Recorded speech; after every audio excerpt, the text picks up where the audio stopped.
नमस्कार, मैं हूं आपके साथ यशी शुक्ला। बढ़ेंगे खबरों में, लेकिन उससे पहले हम नजर डालेंगे सुर्खियों पर। किसानों का आंदोलन है जारी, दिल्ली की सीमाओं का घेराव बरकरार। कृषि मंत्री की अमित शाह के साथ बैठक। किसानों पर मेहरबान शिवराज सरकार, 3 दिसंबर को 5 लाख किसानों के खाते में ट्रांसफर होंगे 2-2 हजार रुपए। गृह मंत्री का जबलपुर में बड़ा बयान, किसान आंदोलन के पीछे सीएनआरसी और दंगा भड़काने वाली ताकतें, आंदोलन को हाईजैक करने की कोशिश। एमपी में कोरोना वैक्सीन के तीसरे ट्रायल का मामला, लैब लॉ निरीक्षण करने पहुंचे शिक्षा चिकित्सा मंत्री विश्वास सारंग। शहडोल में नहीं थम रहा मौतों का सिलसिला, झूला अस्पताल में 2 और बच्चों की मौत, एक के बाद एक बच्चे तोड़ रहे दम। छिंदवाड़ा में स्वच्छता अभियान बना मजाक, मोखेर तहसील में गंदगी का आलम, शौचालय की भी नहीं कोई भी सुविधा। आप देख रहे हैं के न्यूज, खबरों का सारथी। जब चली थी मौत की हवा, आज हम बात करेंगे 3 दिसंबर है आज, और भोपाल गैस त्रासदी की।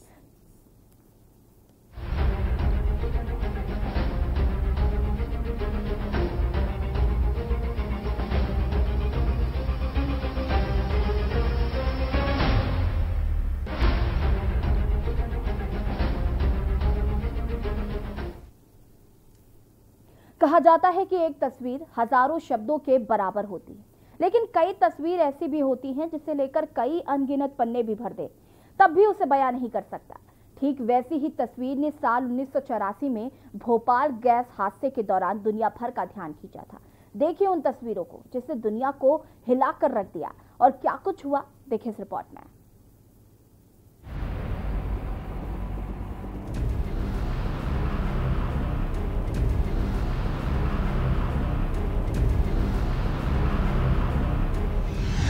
आज से 36 साल पहले मध्य प्रदेश के भोपाल में एक ऐसी मनहूस रात आई जिसने एक झटके में हजारों लोगों की जिंदगी ली ली।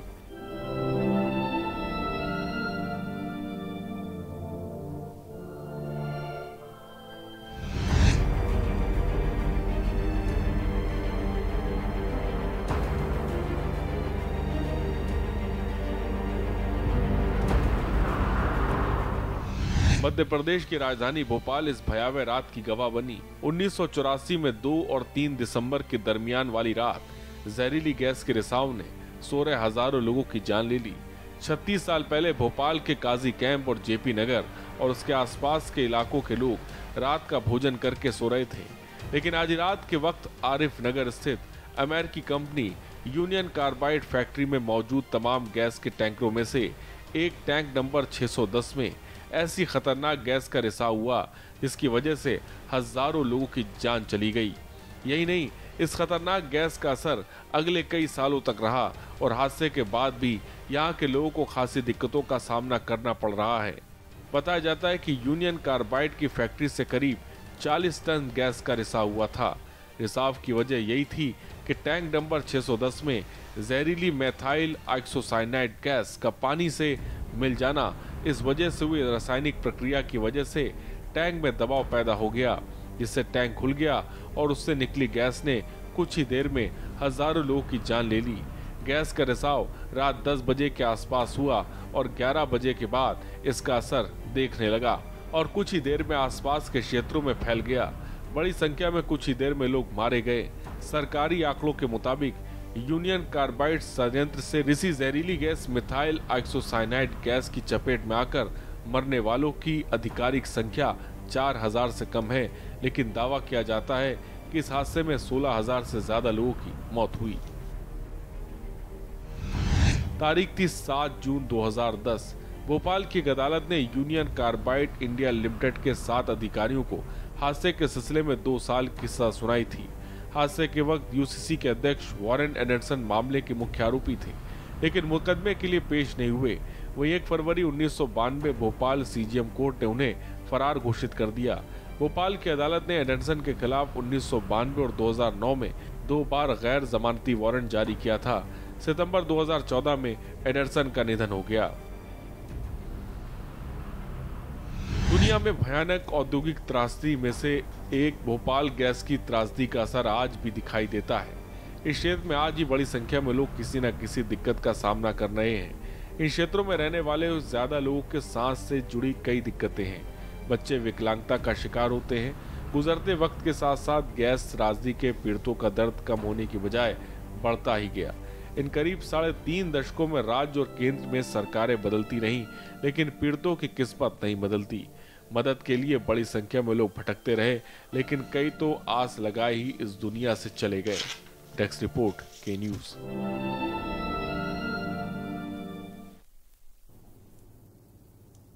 आज 3 दिसंबर है और भोपाल गैस त्रासदी की आज 36वीं बरसी है और उसका जो दंश है भोपाल गैस त्रासदी का, वो आज भी वहाँ के लोग झेल रहे हैं। वहाँ पर जो बच्चे हैं वो विकलांग पैदा होते हैं। कहीं ना कहीं दुनिया में आई तबाहियों में से एक भोपाल गैस त्रासदी भी इसमें शामिल है।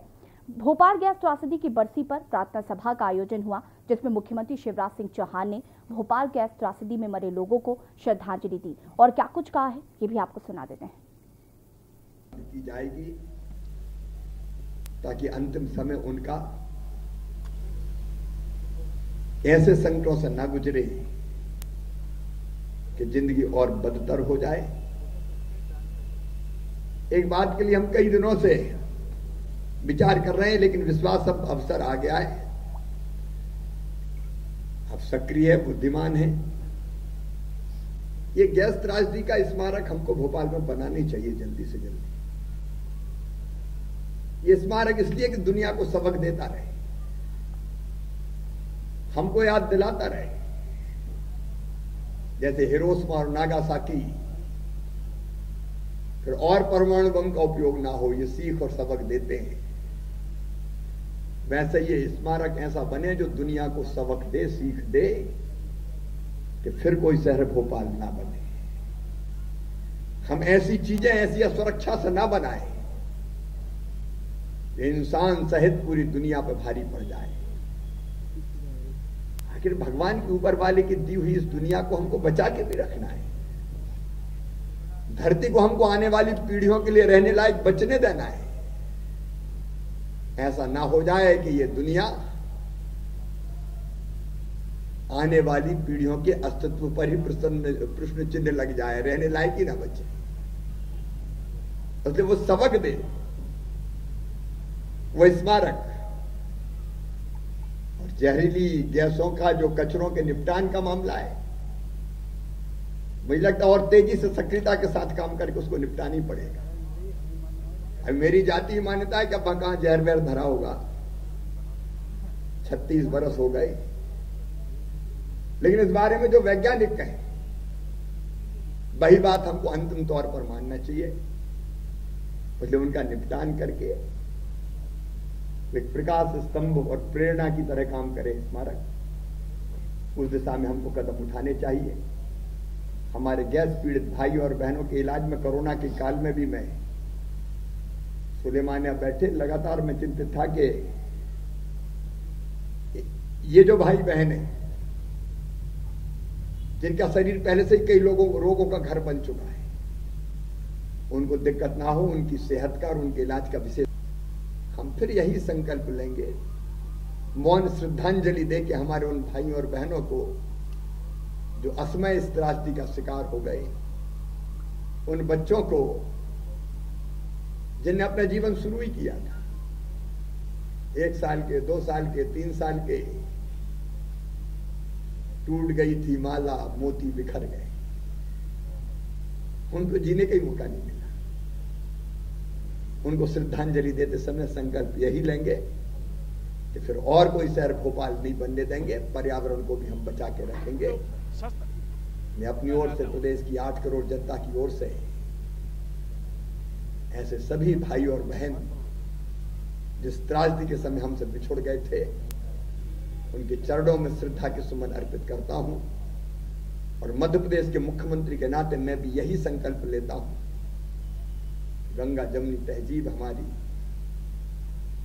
सर्वधर्म समभाव का उदाहरण हम प्रस्तुत करते हुए, सबका आदर मान और सम्मान करते हुए हम फिर कोई शहर भोपाल नहीं बनने देंगे। अपने भोपाल सहित यही संकल्प लेंगे। ओम शांति।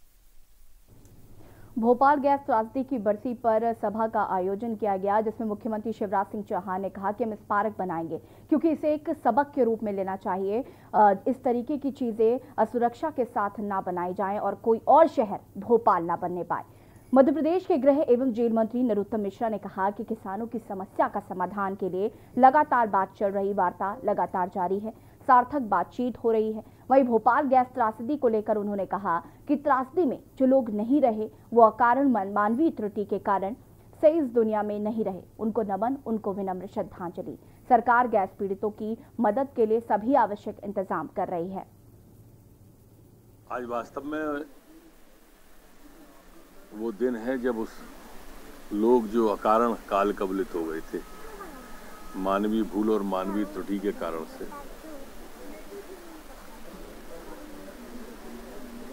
इसलिए उनको विनम्र श्रद्धांजलि, उनको नमन। सरकार लगातार उनके लिए मध्य प्रदेश की सरकार प्रयास भी कर रही है। ये बातचीत लगातार जारी है, सार्थक बातचीत हो रही है। आज भी वार्ता हमारे केंद्र सरकार के मंत्रीगण करने वाले हैं। किसान हमारे अपने हैं, मार्ग निकल ही आएगा। लोकतंत्र के अंदर संवाद एक प्रमुख माध्यम होता है और संवाद के द्वारा ही हल निकलेगा। लेकिन किसान आंदोलन की आड़ में जो तथाकथित चुक गए नेता राजनीति कर रहे हैं, जो किसानों में भ्रम पैदा कर रहे हैं, जो किसानों को बरगला रहे हैं, उनके मंसूबे कामयाब नहीं होंगे।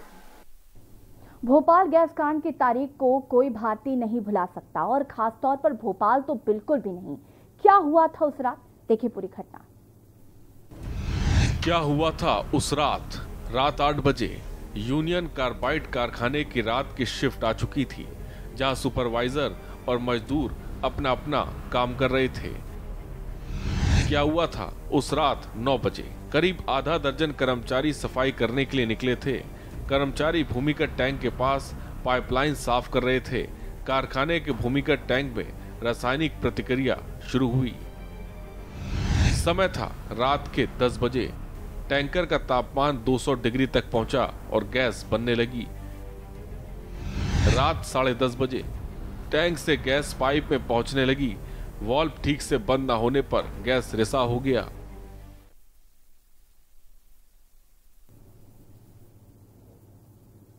क्या हुआ था? यूनियन कार्बाइड कारखाने की रात की शिफ्ट आ चुकी थी। जैसे कि हमने बताया, यूनियन कार्बाइड कारखाने की रात में जब शिफ्ट आई, उसके बाद वहां सुपरवाइजर और मजदूर अपना अपना काम कर रहे थे। आज से 36 साल पहले मध्य प्रदेश के भोपाल में एक ऐसी मनहूस रात आई जिसने एक झटके में हजारों लोगों की जिंदगी ले ली। मध्य प्रदेश की राजधानी भोपाल इस भयावह रात की गवाह बनी। 1984 में 2 और 3 दिसंबर की दरमियानी रात जहरीली गैस के रिसाव ने सो रहे हजारों लोगों की जान ले ली। भोपाल गैस त्रासदी पर पूर्व मंत्री पीसी शर्मा का बयान सामने आया। क्या कुछ कहा उन्होंने, सुनाते हैं। कचरा हटना चाहिए, जैसा अभी मुख्यमंत्री जी ने भी कहा कि उसका टेस्ट करा लेंगे। टेस्ट करा लें, अब गैस वैस कहाँ बची होगी उसको हटाया जाए।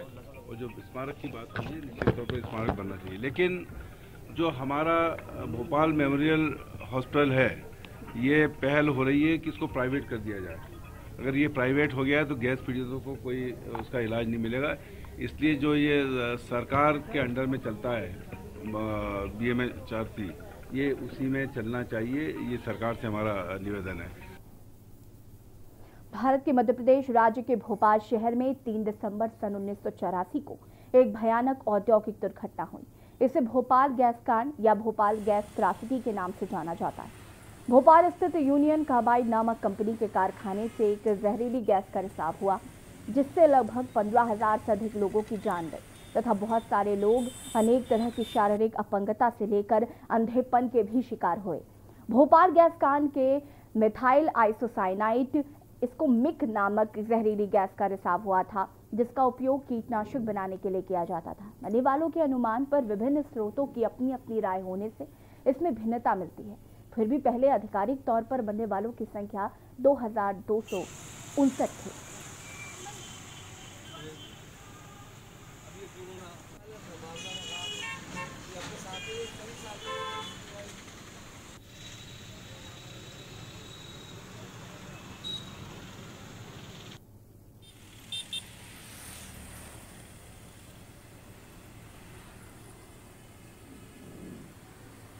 दिसंबर 1984 भारत के इतिहास में एक ऐसा काला धब्बा जिसने भारत के साथ साथ पूरे विश्व को झकझोर के रख दिया था। जी हाँ, हम बात कर रहे हैं मध्य प्रदेश की राजधानी भोपाल की, जहां गैस रिसाव का कांड हुआ था जिसमें लगभग 15,000 लोगों की मृत्यु हो गई थी। मैं आपको बताना चाहूंगा, मैं राजधानी भोपाल के उसी स्थान पे खड़ा हूं जहां पे ये इस गैस का रिसाव हुआ था यूनियन कार्बाइड नामक कंपनी में, जिसमें न जाने कितने हजार लोगों को परेशानी हुई थी। 15,000 के करीब लोग मर गए थे, लेकिन सरकार ने उस समय जब आंकड़ा लगाया तो लगभग 7,000 लोगों की मृत्यु पाई गई थी। लेकिन कुछ सप्ताह के बाद ये लगातार बढ़ता जा रहा था और इस पे काबू नहीं पाया गया था और उस समय सरकार के द्वारा कई मुहिम चलाई गई थी। इस मुहिम को भी पार करते हुए लगातार लोगों की मृत्यु दर में बढ़ोतरी हो रही है। मैं यहाँ पे खड़ा, आप देख सकते हैं हमारे दाएं तरफ यही वो यूनियन कार्बाइड की कंपनी है जहां पर गैस का रिसाव हुआ था। जो मजदूर यहाँ काम करते थे, वर्कर यहाँ काम करते थे, उनके साथ जो दुर्घटना हुई थी, गैस का जो रिसाव हुआ था, वो आइसोसाइनाइड गैस, एक ऐसा गैस जिसने पूरे मध्य प्रदेश के राजधानी भोपाल के जो कस्बा है जेपी नगर, वहां के लोगों के जीवन पे ऐसा प्रभाव डाला कि लोगों का जीवन का जो यापन करने का जो जरिया था वो बदल गया। जो भी आने वाले भविष्य में जो बच्चे यहाँ पे पैदा हुए अभी तक उनमें विलक्षण पाए जाते हैं। बहुत से ऐसे लोग अभी तक सांस उनकी दिक्कत हो रही है, सांस लेने में परेशानी हो रही है। इन सभी को देखते हुए सरकार की तरफ से, चाहे उस समय कांग्रेस की सरकार थी, उसके बाद बीजेपी की सरकार आई, हर तरह से मुहिम चलाया गया, लेकिन आज तक उन भोपाल गैस त्रासदी के पीड़ितों को वो मुआवजा, वो सुविधा, वो इलाज वो नहीं मिल पाया है। फिलहाल यहाँ पर वक्त हो गया एक छोटे से ब्रेक का, जल्द हाजिर होंगे।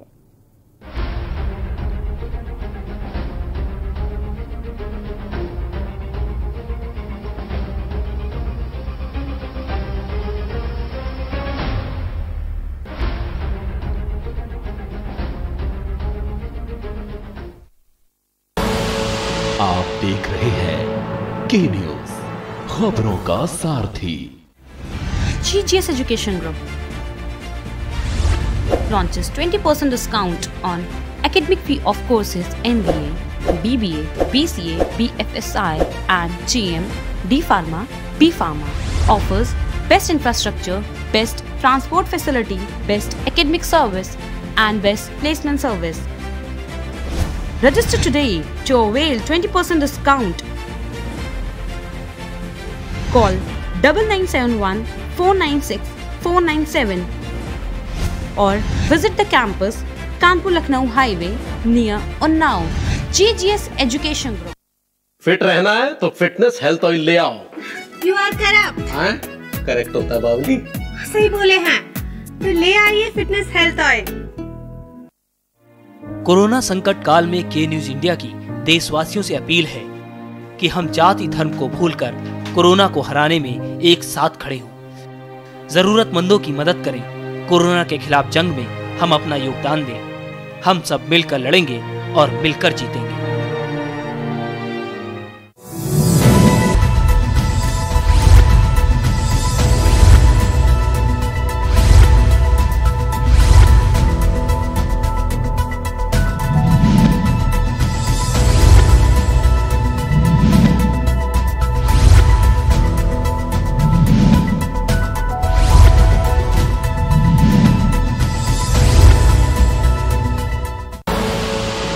देख रहे हैं के न्यूज, खबरों का सारथी।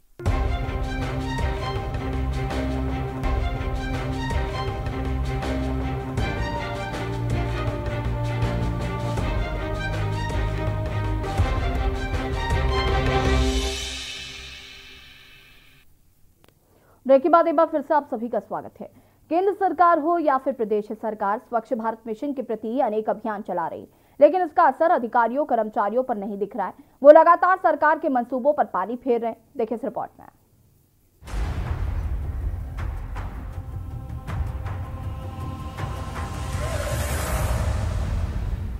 सरकार की लाख कोशिशों के बाद भी स्वच्छ भारत मिशन को पलीता लगाया जा रहा है।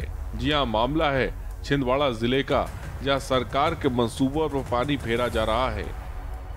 जहाँ एक और सरकार स्वच्छता अभियान को लेकर अनेक अभियान चलाती है, वह अधिकारी और कर्मचारियों का इस अभियान की ओर कोई ध्यान नहीं रहता। छिंदवाड़ा जिले के तहसील मोखेड़ राजस्व मामलों का बड़ा केंद्र है, जहाँ रोजाना अपने कामों के लिए सैकड़ों ग्रामीण महिला पुरुष पहुँचते हैं। इस तहसील में पहुँचने वाले दैनिक जरूरत की चीजों के लिए भटकते हैं। खासकर महिला और पुरुष शौचालय और मूत्रालय के उपयोग के नाम पर जगह तलाशते रहते हैं। ऐसा नहीं है कि तहसील में सुविधा नहीं है, लेकिन अधिकारी वर्ग के लिए विशेष और सामान्य ग्रामीणों के लिए जर्जर और गंदगी से भरा प्रसाधन केंद्र उपयोग के लायक नहीं है। बदबूदार गंदगी युक्त शौचालय और मूत्रालय होने से इसके उपयोग पे परेशानी हो रही है।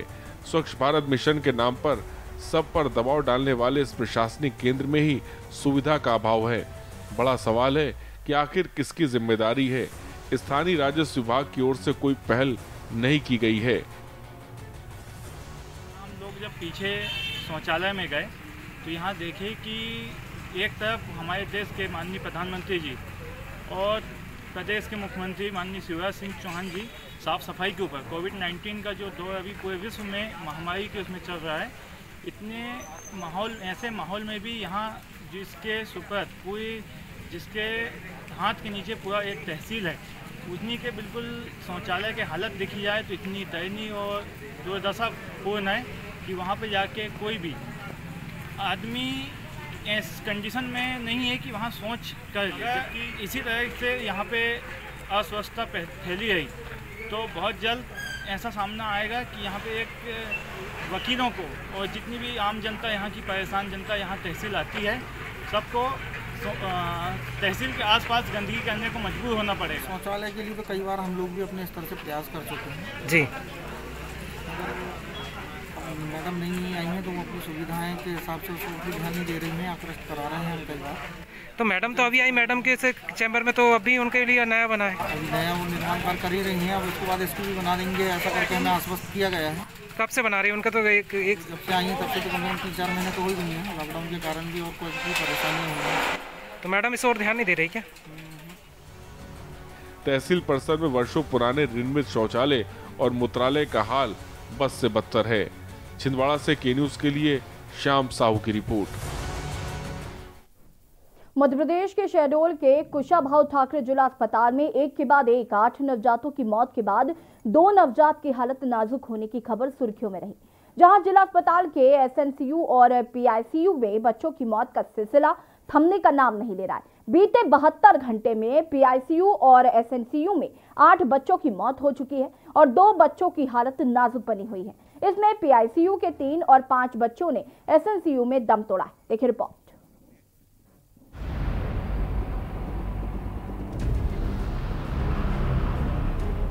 शहडोल जिला अस्पताल में मासूम नवजातों की मौत का सिलसिला थमने का नाम नहीं ले रहा है। मंगलवार की सुबह 2 और मासूमों की इलाज के दौरान मौत हो गई। पिछले 3 दिनों में यहां मरने वालों की संख्या बढ़कर 8 हो गई है। जिले के कुशाभाऊ ठाकरे अस्पताल में एक के बाद एक बच्चे की लगातार मौत से हड़कंप मचा हुआ है।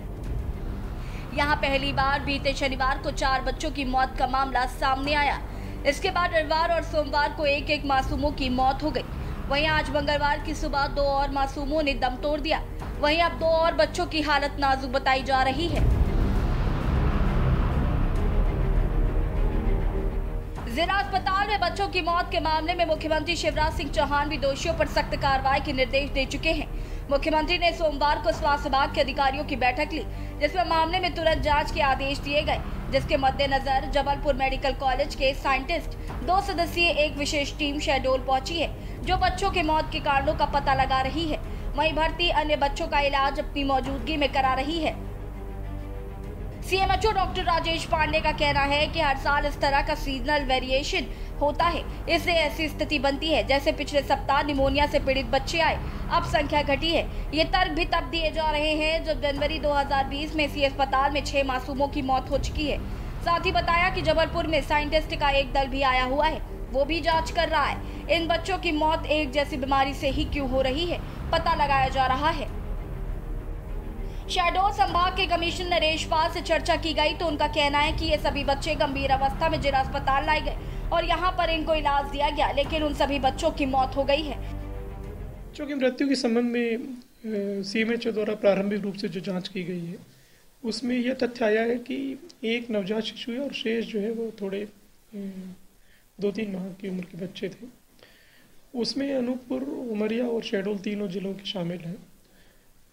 बच्चों को एक्चुअली विलम्ब से भर्ती किया गया और उनकी स्थिति बिगड़ गई थी। डॉक्टर्स द्वारा पूरे प्रयास किए गए हैं और पूरी जांच में ये सामने आया है कि डॉक्टर्स द्वारा समुचित इलाज दिया गया है और पैरामेडिकल स्टाफ द्वारा भी उसमें कोई कसर नहीं छोड़ी गई है, किंतु विलम्ब से भर्ती होने के कारण और स्थिति बिगड़ने के कारण बच्चों की मौत हुई।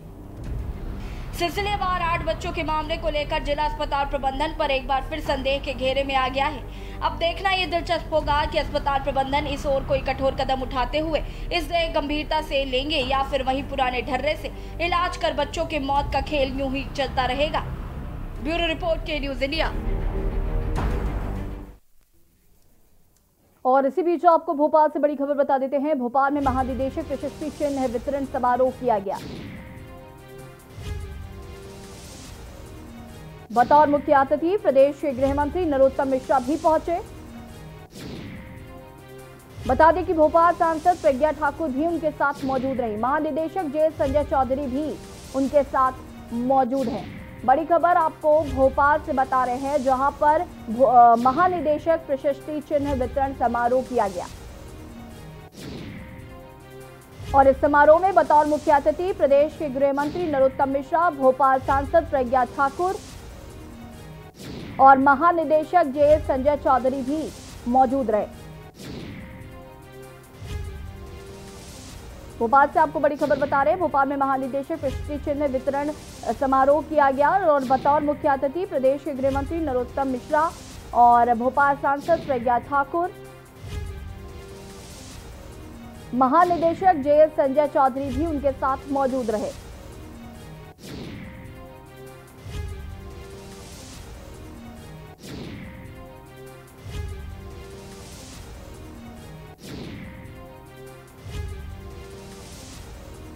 प्रशस्ति चिन्ह वितरण समारोह यहां पर आयोजित किया गया।